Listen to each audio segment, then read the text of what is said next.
Hello everyone welcome back to my mini blog. So आज हूँ पवित्र कार्तिक पूर्णिमा और आपण मानक कार्तिक पूर्णिमार अनेक अनेक शुभेच्छा और शुभकामना।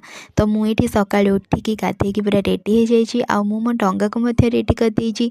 से जहाँ जहाँ रखा कथा जमती गुआ पान पैसा फूल दीप सबको रखिकी पूरा रेडी कर देइछि। आकामा बोई पान गुआ थोई पान गुआ तोर मासक धर एमती गीत गायकी आम आम डंगा को भसई देलु आ डंगा पूरा भासी भासी बड़ी। तो डंगा भसई सारा पर आम जेतक भी सब मंदिर अच्छी सब बुली बुली ठाकुर को दर्शन करदेलु।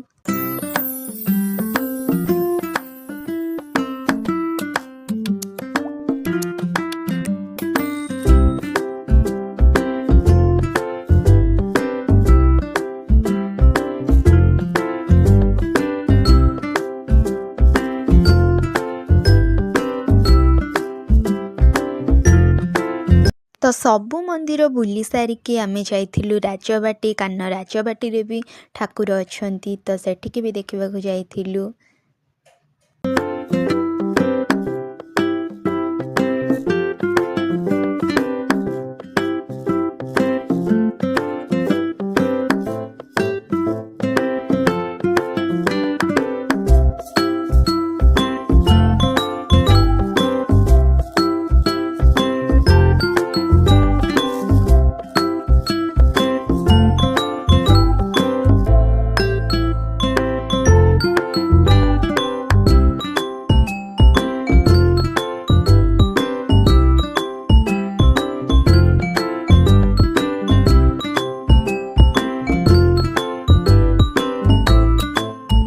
तो राजबाटी बुली सारिबा परे आमे एठी आस्थिलु हारी चंपेश्वर।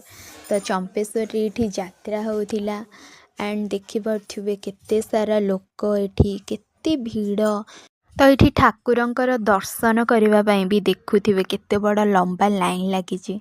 आमे तो लाइन छिड़ा हो पार्लुनी तो आमे चारिपट ही मंदिर बुलिकी देखीदेलु केमती कौन सब एंड ठाकुर को दर्शन करी हेलानी सेटा बहुत दुख कथा।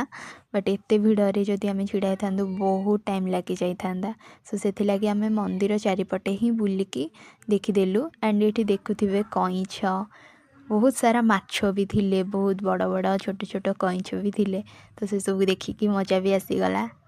तो आज एतिकी देखा गोटे भिडियो रे रहुछि। नमस्कार, जय जगन्नाथ।